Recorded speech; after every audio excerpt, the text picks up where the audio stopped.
시편 37편은 그 표지부에 다윗이 기록하였다고 저자를 밝히고 있지만은 그 이상의 정보는 표지부에서 찾아볼 수가 없습니다.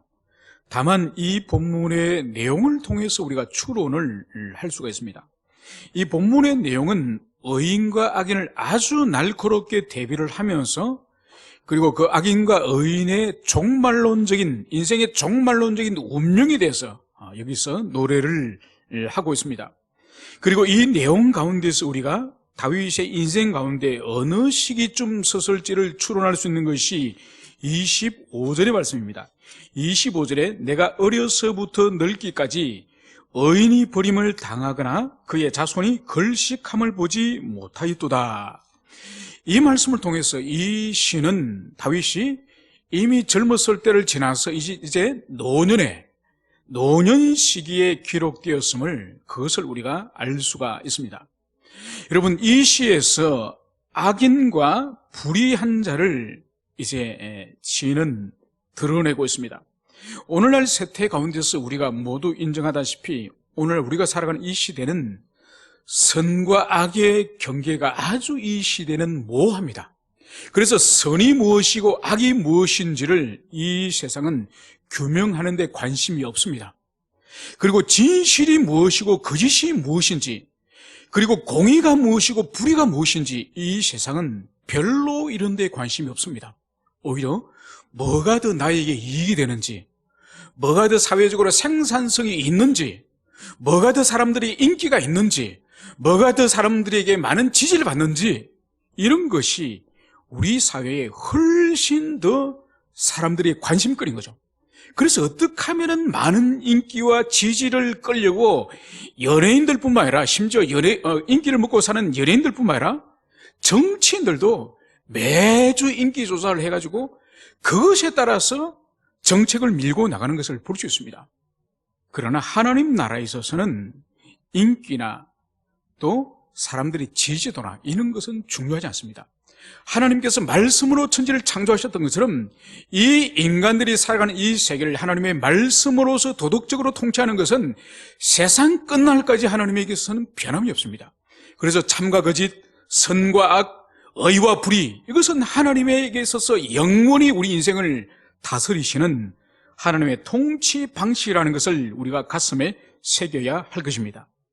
오늘 37편 1절에서는 악을 행하는 자들, 그리고 불의를 행하는 자들, 사실 다윗에게 있어서 이 악을 행하는 이 악인이나 불의를 행하는 불의한 자나 같은 의미입니다. 시편에서는 다윗이 이 악인과 이 불의한 자를 많이 기록을 하고 있는데, 그런데 이 악인이나 이 불의한 자를 문맥에 따라서 모든 시편 안에 동일하게 사용되는 건 아니에요. 그래서 문맥을 통해서 이 행악자, 이 불의한 자가 어떻게 사용되는지는 이 전후 문맥을 통해서 그것을 우리가 볼 수 있습니다.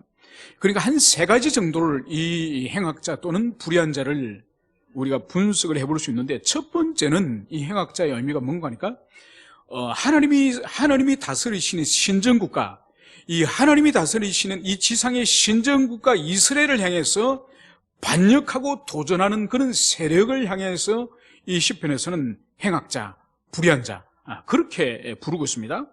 또 하나의 행악자의 의미는 뭔가 하니까 이 시편을 기록하는 하나님의 의로운 사람 다윗, 이 다윗 왕을 향해서 끊임없이 도전하고 반역하고 그를 박해하는 그 세력을 행악자, 이렇게 문맥에 따라서 또 사용되어지기도 합니다.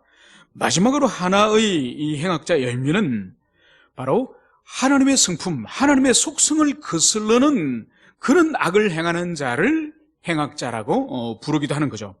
그래서 이 37편에서 악을 행하는 자, 불의한 자는 세 번째, 즉 하나님의 성품과 하나님의 속성을 거슬른 그런 악의 세력을 향해서 우리가 악을 행하는 자라고 염두에 두시고 이 본문에서 등장하는 이 행악자를 이해하시면 좋을 것 같습니다.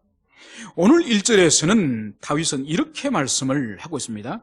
악을 행하는 자들 때문에 불평하지 말며 불의를 행하는 자들 때문에 시기하지 말지어다. 여러분, 하나님의 성품을 도전하는, 하나님이 명백하게 주시는 이 계시의 말씀을 거스르는 그런 불의한 자를, 그런 악을 행하는 자를 볼 때에 하나님의 백성의 마음에 오늘 불평하지 말고 시기하지 말라, 이 금지 명령을 오늘 사용하는 것을 볼 수 있습니다. 여러분, 불평하지 말라, 시기하지 말라는 이 의미는 다른 측면에서 이 말씀을 볼 때에 이 악을 행하는 자와 이 불의하는 자를 향해서 하나님의 백성들이 어떻게 하기가 쉽다는 의미입니까? 이것은 바로 이 악을 행하는 자를 보거나 이 불의를 행하는 자를 볼 때에 하나님의 백성들이 그들에게 불평을 하거나 시기하기가 아주 쉽다는 것을 여기서 보여주는 거예요. 여러분, 그런 불의하고 이 악을 행하는 자를 향해서 믿음의 백성, 하나님의 백성조차도 그들 향해서 시기하고 불평하는 것이 너무나도 쉽기 때문에 오늘 하나님께서는 하지 말라고 금지 명령으로 강하게 오늘 역사하는 것을 볼 수 있습니다. 여러분, 텔레비전이 왕왕, 오늘날도 그렇지만은 지나간 우리 역사를 보면은 이 정치나 사회적인 이런 시민들의 의식이 낮을수록 그 사회의 부패 치수가 아주 높지 않습니까? 그래서 유엔이나 국제사회에서 그 나라의 이 선진국의 수준을 가늠하는 것이 여러 가지 있지만은 그 가운데 하나가 부패 치수예요. 그 나라가 얼마나 뇌물을 많이 주고 뇌물을 주고받느냐의 이 부패 지수에 의해서 그 나라의 이 선진국이나 후진국이나 이 가르는 수준 가운데 하나가 있습니다. 그러니까 공직사회에서 이 뇌물을 주고받는 것이 오늘날은 많이 줄어들어서 김영란법을 통해서 얼마 이상의 선물조차도 화환이나 화분조차도 보내지 못하는 그런 우리 사회가 됐지만은 한 세대 전만 거슬러 올라가더라도 수십억, 수백억의 뇌물을 주고받는 것은 우리가 보도를 통해서 이미 알고 있습니다.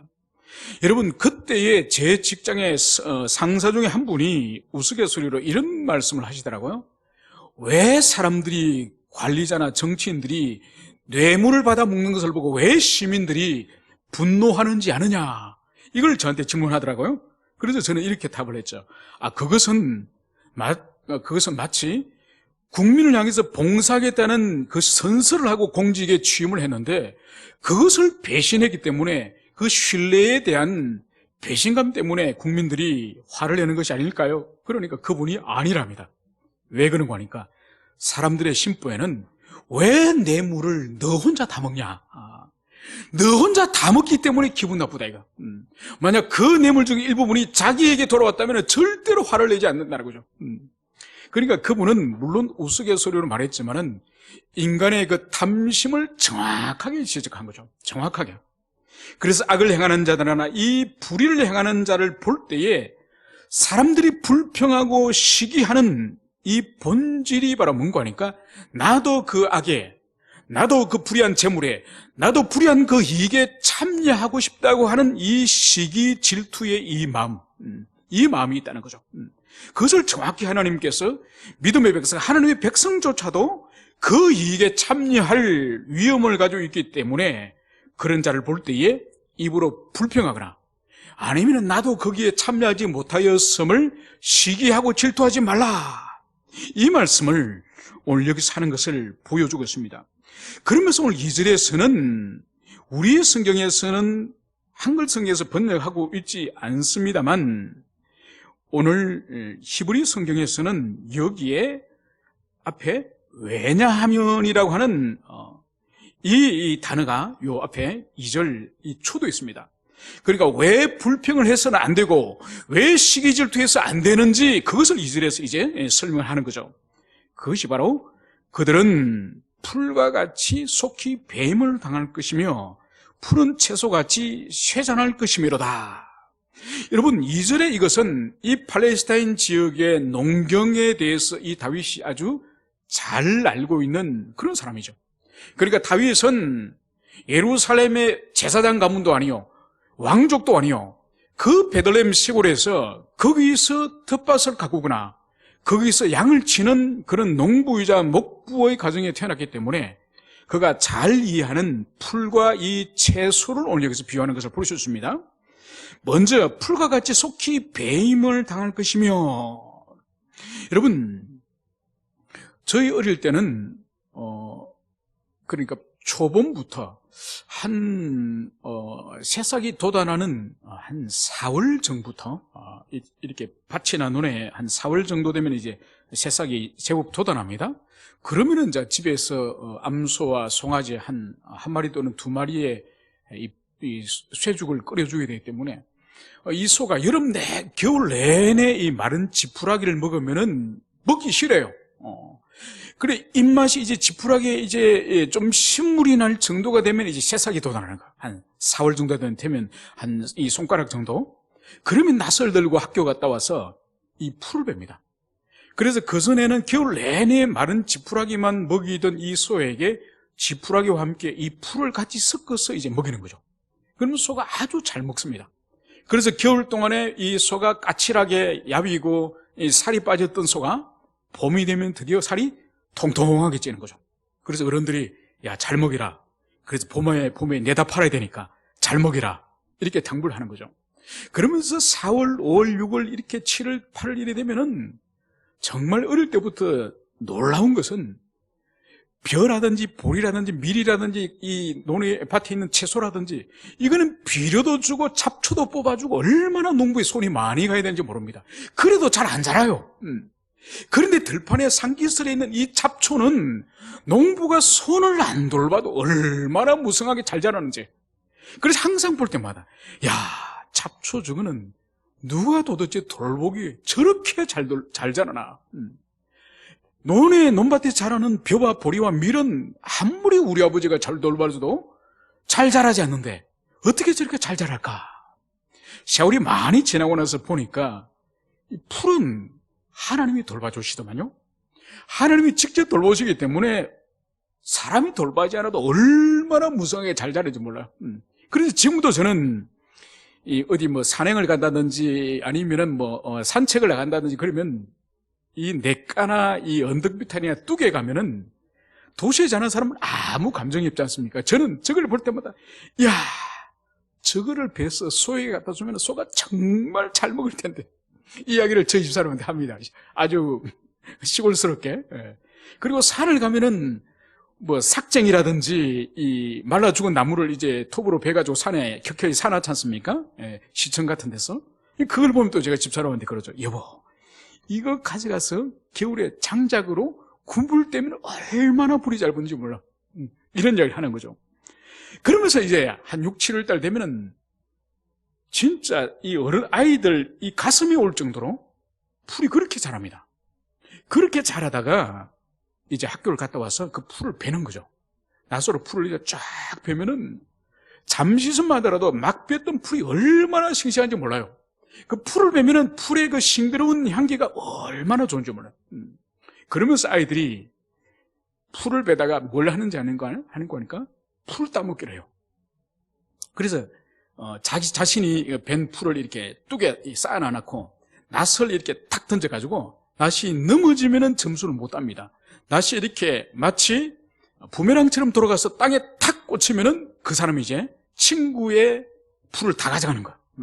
그렇게 풀 따먹기를 했는데 놀라운 것은 잠시 전에 그렇게 싱싱한 풀을 뱉는데 낫으로 풀 따먹기를 몇 판 하고 이제 풀에게 가보면은 그 사이 6, 7월 달에 그 뜨거운 떼양볕을 쬐가지고 풀이 숨이 죽어가지고 벌써 이파리가 하얗게 말라가지고 풀의 부피가 절반이나 줄어 있습니다. 1시간 만에 그 무성하던 그 왕성한 생명이 있던 그 풀이 낫으로 풀을 베고 난 후에 금방 마치 마른 풀을 말리듯이 그렇게 미약해지는 것을 볼 수 있는 거죠. 그 다음에 여기서 푸른 채소의 쇠자남 같이, 여러분, 푸른 채소의 쇠자남, 이것을 가장 잘 우리가 이해할 수 있는 것이 바로 뭔가 하니까, 여러분, 지금쯤 10월이나 9월 말에 산으로 산비탈에 있는 채전밭을 가보세요. 그러니까 대관령이라든지 평창에 특히 가보면은 그 수천 평, 수만 평 되는 거기에 무라든지 배추가 얼마나 싱싱하게 있습니까? 그죠?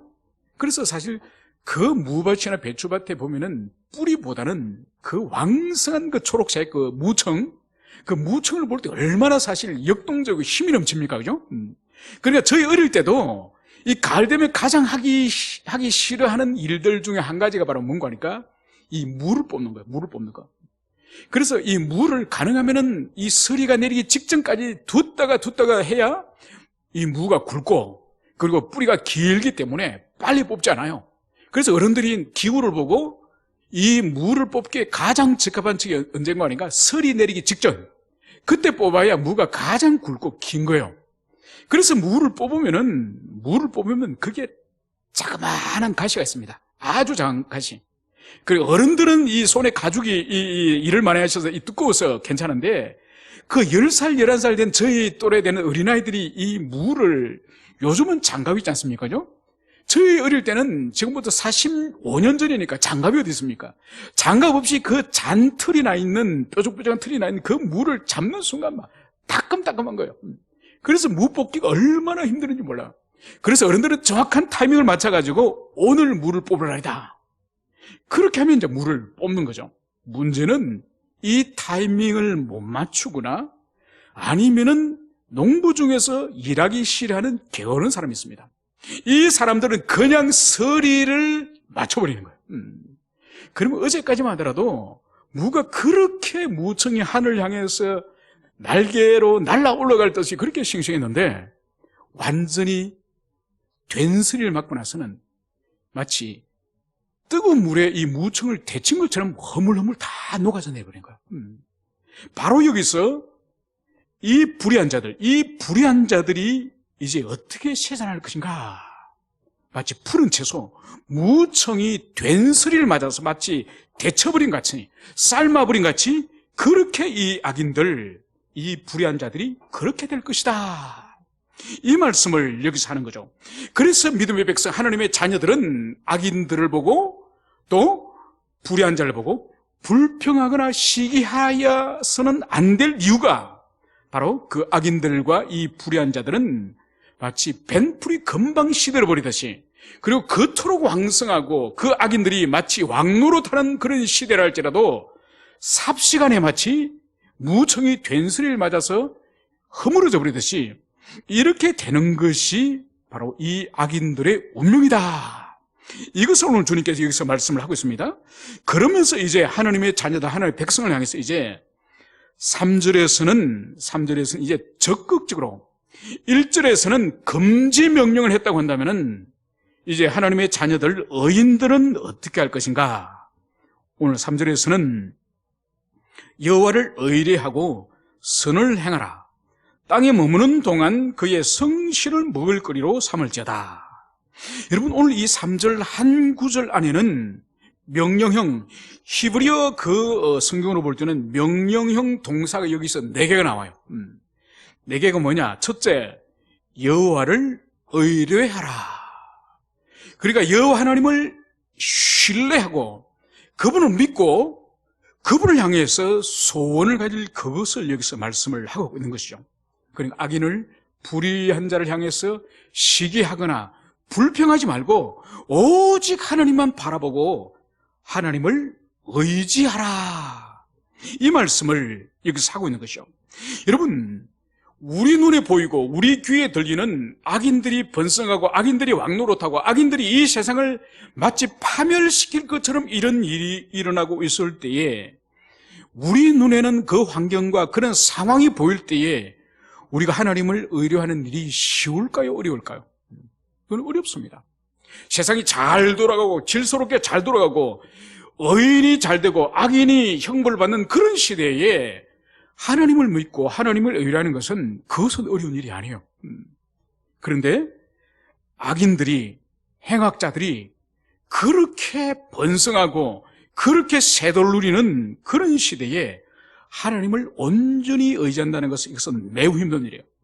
그럼에도 불구하고 오늘 주님은 분명하게 하나님을 의뢰하라 이 말씀을 역사하고 있습니다. 그리고 더 나아가서 선을 행하라. 그러니까 이 악인들이 번성하는 이 시기에 하나님의 백성들이 선을 행하기가 힘듭니다. 왜냐하면 주변의 모든 사람들이 선을 행하고 모든 사람들의 도덕과 윤리의 수준이 매우 고양되어 있을 때에 그 속에서 함께 선을 행하는 것은 어려운 일이 아니에요. 그런데 자신을 둘러싸고 있는 주변의 환경이, 주위에 있는 사람들이 모두 악을 행하고, 그래서 시대 자체가 어둠 속으로 들어갈 때에, 그래서 도덕과 윤리의식이 땅에 떨어져 있을 때에, 그때 함께 죄를 짓는 것은 아주 쉬운 일이에요. 그래서 오늘 주님께서는 그런 시대에도 불구하고 선을 행하라, 이 말씀을 여기서 하는 거죠. 그리고 오늘 땅에 머무는 동안, 오늘 히브리어 성경에서는 땅에 머물라, 이렇게 오늘 말씀을 하고 있는데, 여러분, 이 땅에 머물라는 의미를 이것은 상징적으로 은유적으로 해석해야 되는 거죠. 뭐는 거니까 이 땅이라고 하는 것은 하나님께서 믿음의 백성들, 자녀들에게 주신 어떤 기업, 분복으로 해석을 할 수 있는 거죠. 그래서 이것은 어떻게 해석을 하는 거니까 하나님이 주시는 분복에 만족하라. 악인들처럼, 불의한 자들처럼 함께 죄에 가담하여서 그 이득을 누리려고 하지 말고 하나님이 너에게 준 것에 대하여 만족하라, 이런 의미가, 땅에 머물라는 의미가 있는 거죠. 그리고 마지막으로는 그의 성실을 먹을거리로 삼을지어다. 여러분, 성실은 바로 뭔가 하니까 어찌하든지 간에 어떤 꾀를 부리거나 어떤 트릭을 하거나 어떤 사람을 속이거나 이런 것이 아닌 하나님 앞에서 자신에게 주어진 일들을 잘 감당하는 자기에 대한 그런 책임의식을 말하는 거죠. 그러니까 이 성실함을 어떻게 하라고요? 먹을거리로 삼을지어다. 그러니까 이 성실함을 양식을 삼으라는 거죠.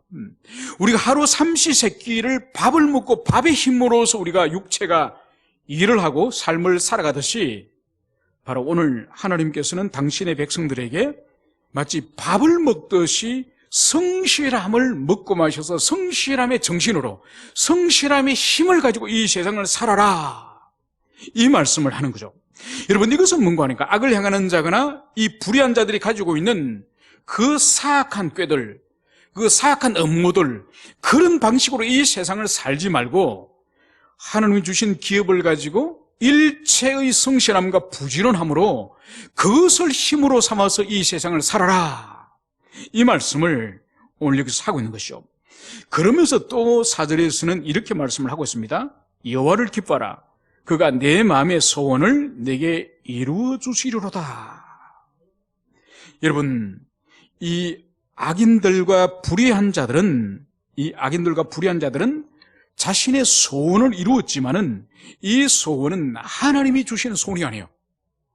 여러분, 오늘 4절에서는 여호와를 기뻐하면은 우리의 소원을 누가 이루어진다고요? 하나님께서 이루어지는 거예요. 여러분, 그래서 하나님이 우리에게 어떤 은혜를 주시고 선물을 주시고 어떤 문제를 해결해 주시고 그분이 우리 삶과 인생에 해결해 주시는 그것이 정답이에요. 그것이 완벽한 답이고 완벽한 치유고 완벽한 해결이지, 사람이 하는 그것은 항상 문제가 있는 것이죠. 그래서 오늘 1절에서 악인들의 그런 번성함이나 악인들의 그 성공은 절대로 우리 믿음의 백성들이 시기하거나 그것을 불평할 그런 대상이 아닌 거죠. 그래서 우리가 하나님을 기뻐할 때에 우리 소원을 우리 힘으로 이루는 것이 아니라 우리 소원을 하나님 당신께서 이루어 주실 것임을, 그것을 우리가 알 수 있습니다. 여러분, 그렇기 때문에 우리의 어떤 큰 소원이 이루어지거나 어떤 큰 꿈이나 우리의 비전이 이루어질 때에 제일 먼저 우리에게 필요한 것이 그것이 하나님께로부터 주어진 은혜요 선물이라는 것을 먼저 인정하는 것입니다. 그것을 인정할 때에 그것으로 인해서 우리 자신이 교만해지지 않는 것이죠. 여러분, 많은 사람들이 하나님의 은총을 입고 나서 넘어지고 무너지는 이유가 바로 뭔가 하니까 그 자신의 번영이나 성공이나 자신이 이룬 어떤 업적에는 자신의 기여가 있고 자신의 기여가 크다는 그 때문에 사실은 교만해서 무너지는 것이죠. 그래서 반드시 우리가 하나님을 기뻐하실 때에 하나님께서 우리의 소원을 이루어주시고, 그렇기 때문에 그분 앞에 우리가 겸손할 수 있다는 것을, 그것을 가슴에 새기시길 바랍니다. 그러면서 5절에서는 더 나아가서 이렇게 말씀을 하고 있습니다. 내 길을 여호와께 맡기라. 그를 의지하면 그가 이루시고 내 의를 빛같이 나타내시며 내 공의를 정오의 빛같이 하시리로다. 이 말씀을 여기서 하고 있습니다. 여러분, 내 길을 여호와께 맡기라. 여러분, 여기서 길이라고 하는 것은 우리가 살아가는 인생 전체를 말하는 것입니다. 우리 인생의 총포괄적인, 그래서 나의 삶뿐만 아니라 내가 하고 있는 어떤 직업이나 이 소명의 일, 그리고 내가 돌보고 있는 내 자녀들, 내가 섬기고 있는 내 교회에서 사역들, 이 모든 우리의 몸과 인격으로 하는 이것이 우리의 길, 우리의 일임을, 그것을 여기서 우리가 기억해야 될 것입니다. 그것을 어떻게 하라고요? 여호와께 맡기라. 여러분, 히브리어로 이 맡기라는 이 깔레라는 이 동사의 의미가 어떤 의미가 아닙니까? 이것을 쥐고 있는 것을 벗어서 굴린다는 뜻이에요. 그러니까 메고 있는 것을 벗어서 굴린다는 이 의미는 바로 뭔가 하니까 예수님께서 친히 말씀하셨죠. 수고하고 무거운 짐진 자들아 다 내게로 오라. 내가 너를 쉬게 하리라. 그 말씀을 하시면서 이 무거운 짐을 다 내려놓으라고 말씀하지 않습니까? 바로 내려놓은 그 짐을 여호와께 굴려버리라는 뜻이에요. 그러면 하나님 당신께서 우리의 무거운 짐을 짊어지시겠다는 뜻이 오늘 내 길을 여호와께 맡기라. 이 말씀을 오늘 다윗은 하고 있는 거죠. 여러분, 이것은 다윗 자신이 이미 그의 인생 가운데에 얼마나 자주 무거운 짐을 그가 졌습니까? 어느 날 자기 집에 찾아온 사무엘 선지자가 머리에 기름을 붓는 그 일로 시작하여서 그의 인생은 마지막 눈을 감고 죽는 그 순간까지 사실은 다윗에게는 평안이 없었습니다. 끊임없이 다가오는 위기와 때로는 반란과 때로는 심지어 자기 자식이 아버지를 죽이려고 하는 그런 존속 살해의 위협까지 빠진 사람이 다윗이에요. 그래서 다윗은 이 세상에 인간이 당할 수 있는 모든 수치와 고난을 다 당해본 사람이 다윗이에요. 그러니까 부인에게 버림도 받아봤고 심지어 자기 부인과 같은 첩들이 자기 아들에게 강간도 당하였고 자기 아들이 반란을 일으켜서 도망을 가봤고 심지어 자기 큰아들이 자기의 딸을 강간을 하는 이런 일도 당해보고 오만 수치에 입에 담을 수도 없는 수치를 다 당해본 사람이 다윗이에요. 그래서 그 다윗이 그 무거운 인생의 짐을 과감히 자신의 백성들을 향해서 지금 이 계도하는 이 시, 영적 목자로서 단순히 이 지상의 왕국의 왕으로서의 교육이 아니라 영적 아버지로서 이스라엘 이 왕국의 영적 목자로서 지금 그 백성들 가운데 누구보다 다윗처럼 무거운 짐을 져본 백성이 어디 있겠습니까? 그래서 담대히 백성들 향해서 내 길을 여호와께 굴려서 맡겨버려라. 이 말씀을 여기서 하는 거죠. 여러분, 이 말씀은 오늘날도 여전히 우리에게 유효합니다. 하나님께서는 우리 인생에 이런 짐 저런 짐이 있는지를 주님은 다 알고 계세요. 심지어 우리에게 말 못하는 그런 죄악들, 그런 은밀한 죄악까지도 수년에서 수십 년까지도 해결되지 못하는 우리 인생의 그런 죄악의 문제들조차도 우리의 배우자나 우리 자식들도 모르는 문제까지도 하나님은 알고 계십니다. 그런 문제, 그런 짐까지도 주님께서는 다 맡길 것을 말씀하는 거죠. 여러분, 그래서 보십시오. 우리 인생의 주변에 어떤 경제적인 문제나 아니면 부부의 문제나 아니면 자녀의 문제나 아니면 사업의 문제나 아니면 인간관계의 문제나 여러분 수년에서 수십 년 동안 해결하지 못하고 있는 그 문제들 여러분 그거 우리 손으로 해결 못합니다. 우리가 죽을 때까지 기다리더라도 우리 손으로 해결 못하는 거예요. 우리는 문제를 일으키고 문제를 발생하고 문제를 만들 수 있는 능력은 있지만은 그 문제를 궁극적으로 해결할 수 있는 능력은 우리 사람에게 없는 거예요. 만약 그것이 우리 사람에게 있는 것처럼 보이고 어떤 사람이 도와줘서 그 문제 해결되는 것 같고 때로는 내가 한 것 같지만은 아니에요. 하나님이 궁극적으로 하셨고 어떤 사람을 매개체로 사용했을 뿐이지 절대로 인간이 만든 문제는 해결을 못해요. 만약 해결됐다고 한다면은 하나님이 엄밀히 그 일을 해결하시기 때문에 사람의 눈으로 볼 때는 사람의 도움으로 어떤 누구의 협력으로 이루어진 것처럼 보이지만은 그 결과가 가시적으로 드러나기 전에 주님이 엄밀하게 그 문제를 해결하시기 때문에 겉으로 해결한 것처럼 보이는 것이요. 그래서 우리에게 필요한 것이 바로 하나님께 우리 인생의 이 길들을, 이 짐들을 맡기는 이것이 너무너무 중요한 거죠. 여러분, 하나님의 교회에서 가장 안타까운 것이 바로 뭔가 하니까 신앙생활을 하였고 예배를 드리고 하나님의 말씀을 배우면서도 여전히 그 짐을 자신이 지고 있다는 거예요. 자신이 지고 있으면서 자신이 해결도 못하면서 쩔쩔매면서 그 고통을 당하면서 그 짐을 지고 피 흘리면서 걸어가고 있는 그 인생을 볼 때 가장 불쌍하고 안타까운 것이죠. 그래서 자기가 해결하지 못하는 그 문제를 믿음으로 주님 앞에 내려놓는 여러분 되시기를 축원합니다. 그러시면 그것을 맡기고 주님을 의지할 때에 오늘 어떤 일이 일어났냐? 그가 이루시고 바로 하나님 당신께서 그 일을, 그 인생의 문제를 주님이 당신이 성취시키고 해결하시고 이루시겠다. 이 약속의 말씀을 오늘 하는 것을 볼 수 있습니다. 여러분, 하나님은 시건하시거나 빈말하시거나 하나님은 때로는 거짓말하시거나 때로는 약속을 하고 나서 도저히 이번에는 내가 못해주겠는데? 이런 분이 아니에요. 하나님이 신실하신 분이에요. 그래서 반드시 우리 인생에 이러한 자신의 짐을, 자신의 이 길을 주님께 맡기는 여러분 되시기를 축원합니다. 바로 그럴 때 오늘 6절에서는 내 의를 빛같이 나타내시며 내 공의를 정오의 빛같이 하시려다.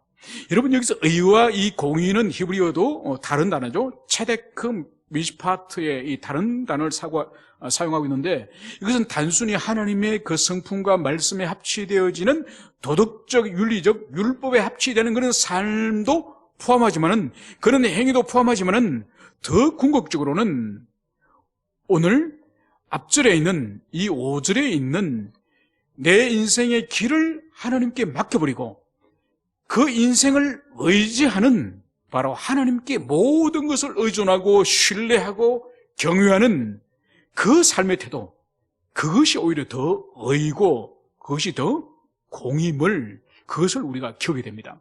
그러니까 개별적인 어떤 행실을 착하게 하고 윤리적으로 하고 도덕적으로 하는 것도 중요하지만은, 그런 하나님께서 더 귀하게 보시는 것은 바로 언약적 관계 안에서 그분을 의존하고 그분을 신뢰하고 그분을 경외하고 이것을 주님이 가장 귀하게 보신다는 것을, 그것을 우리가 기억을 해야 될 것입니다. 그렇게 주님을 의존하고 신뢰할 때 하나님이 어떻게 하신다고요?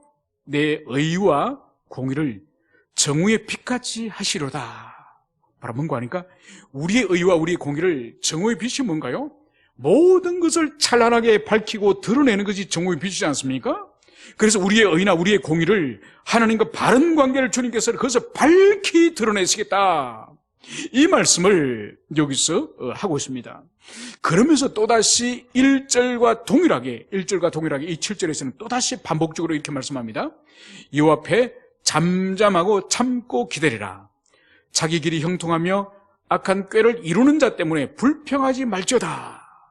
여러분, 또다시 1절과 유사한 말씀을 오늘 하나님 말씀하고 있습니다. 바로 뭔가 하니까 자기 길이 형통하며 악한 꾀를 이루는 자. 여러분, 이 사람이 어떤 사람입니까? 자기 길이 형통하다. 이 말씀만 우리가 볼 때는 이것은 중립적인 거예요. 중립적이고, 이것은 뭔가 하니까 이것은 형통의 개념이 구약적인 의미에서는 어떤 의미인가 하니까 물질적으로 부유하고 이 땅에서 번성함을 형통함이라고 구약적으로는 그렇게 해석을 하는 거죠. 그래서 아브라함이나 이삭이나 야곱을 형통한 자라고 그렇게 말하지 않습니까? 거기에는 반드시 물질적인 부유함이 포함되어 있습니다. 그러면 여기서 나타나고 있는 자기 길이 형통한 자는 과연 하나님이 주신 복으로서 이제 형통한 자일까요? 아닙니다. 바로 이어지는 말씀이 악한 꾀를 이루는 자. 바로 이 형통함은 자신이 가지고 있는 어떤 권세나 어떤 악한 그런 꾀와 계획을 통해서 물질적으로 이 땅에서 번영함을, 그것을 말하는 거죠. 그래서 악한 꾀로 인하여서 형통한 자를 또다시 오늘 주님께서는 불평하지 말라.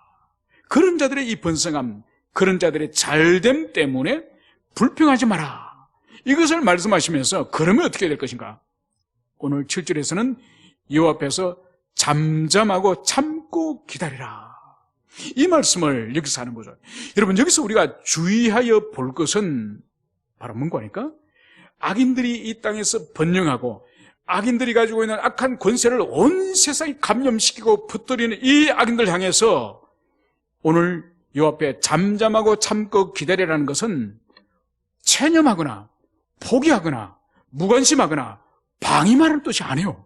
이것을 오해해서는 안 됩니다. 그래서 악인들이 마음대로 하도록 가만히 내버려두는 뜻이 아니에요.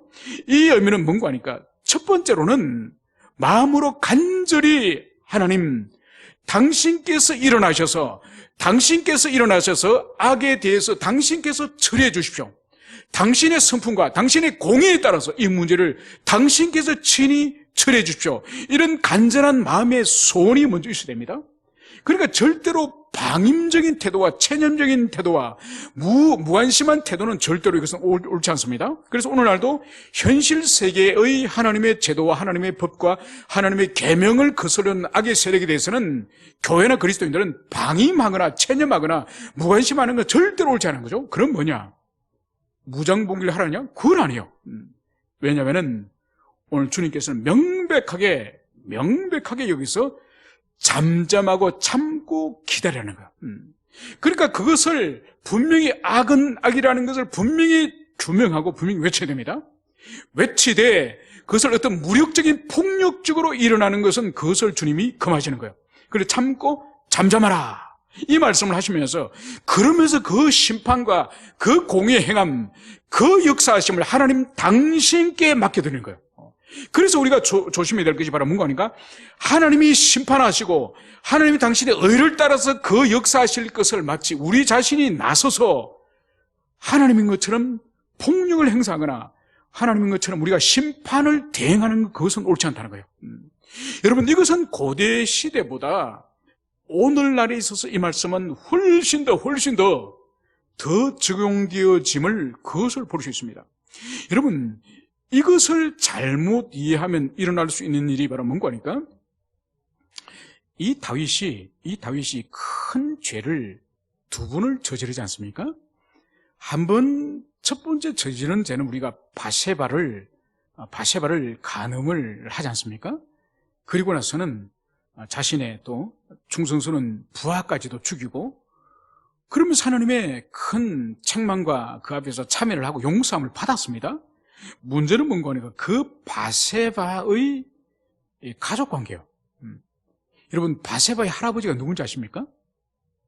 바세바의 할아버지가 누군가 하니까 다윗에게 있어서 최고의 이 모사꾼 지략가 아히도벨이에요. 그래서 성경은 다윗도 그의 참모 아히도벨의 계획을 하나님의 말씀처럼 믿었더라. 그 정도로 이 아히도벨은 이 다윗에게 마치 하나님이 지혜를 주시는 것처럼 이 아히도벨에게 전쟁이나 무엇을 행할 때 그렇게 이 아히도벨을 신뢰했습니다. 그리고 아히도벨도 다윗을 신뢰했고 그런데 이 아히도벨의 손녀가 이 바세바예요.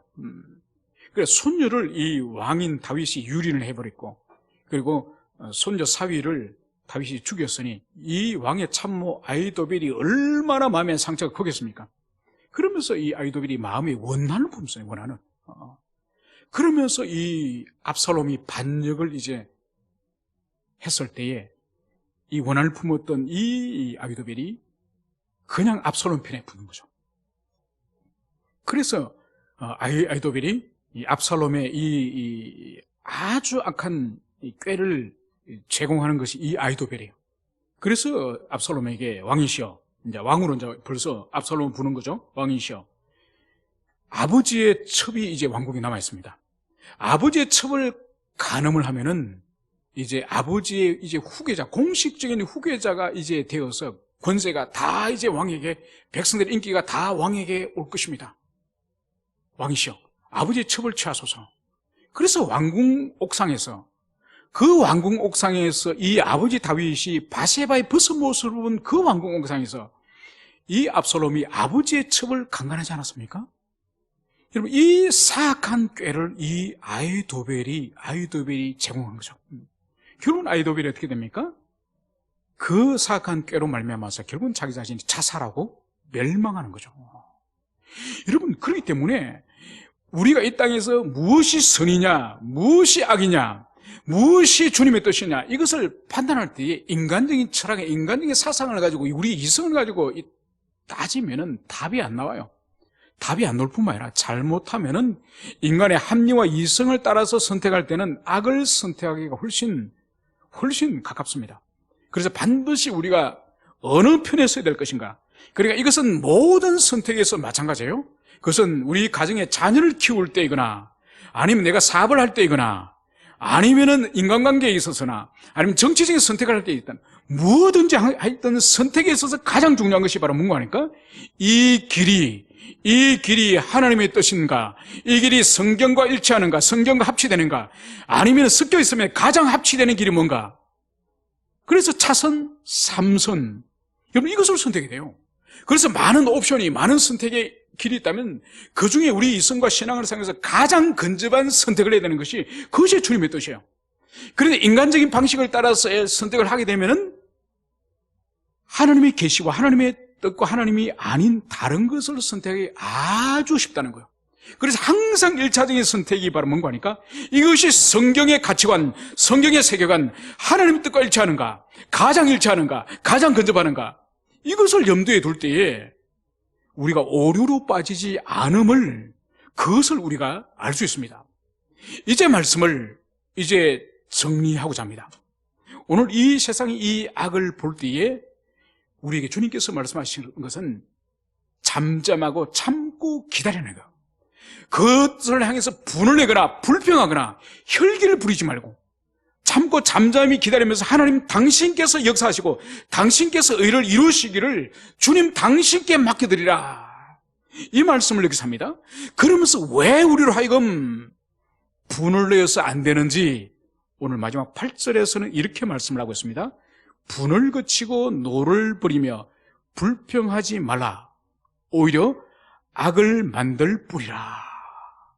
여러분, 왜 우리가 이 악인의 형통, 이 불의한 자의 형통, 그것을 보고 분노를 내어서는 안 되는지, 불평을 해서 안 되는지, 바로 오히려 하나님의 백성들, 언약의 백성들, 믿음의 백성들이 오히려 악인들에게 불평하고 분노를 할 때에 악을 만들 수가 있다, 이 말씀을 오늘 여기서 합니다. 여러분, 야고보 사도는 이 말씀과 정확한 맥을 통하는 말씀을 야고보서 1장 20절에서는 이렇게 말씀을 하고 있습니다. 사람이 성을 내는 것은 하나님의 의를 이루지 못하니라. 여러분, 사람이 성을 내는 것은, 거룩한 분노는 아주 희박할 거예요. 대부분 육신적인 혈기가 많습니다. 분명히 우리가 하나님의 그 의분을 가지고 불이 돼서는 의분을 낼 필요가 있습니다. 그런데 그 의분이 아닌 바로 사람이 분을 내고 사람이 분노를 할 때에 성령께서는 명백하게 하나님의 의를 이루지 못한다, 이 말씀을 하고 있는 것이죠. 그래서 우리가 이제 말씀을 정리하면은, 우리가 이 세상의 악과 이 세상의 불의를 볼 때, 그리고 그 불의와 악이 왕성하여서 마치 여름의 풀처럼, 마치 무청이나 배추 이파리처럼, 그러니까 왕성한 채소 잎처럼 있을 때에 마치 하나님이 안 계시는 것처럼 불신앙에 빠져서 어떤 분노를 하거나 불평을 하거나, 그들이 이게 나도 참여하고 싶다고 하는 그런 시기 질투의 마음이 아니라, 바로 불의를 역사 가운데서, 불의를 이 성경 역사 속에서 어떻게 마지막으로 처리하셨는지, 그것을 우리가 깊이 묵상할 때에 하나님의 성품은 반드시 이 세상의 역사와 이 악인을 어떻게 처리하셨는지를 우리가 깊이 묵상할 때에, 그때 하나님을 의지하고 신뢰할 수 있다는 것을 오늘 성경은 말씀을 하고 있습니다. 그래서 짧은 한 역사의 한 시점이나 한 사건만을 보고 우리가 분노하거나 혈기를 부릴 것이 아니라, 긴 인류의 역사, 성경의 긴 역사 동안에 하나님이 악을 어떻게 다루셨고 악인을 어떻게 처리하셨는지, 그것을 보고 하나님을 소망하는 우리 모두가 되었으면 좋겠습니다. 함께 기도하시겠습니다.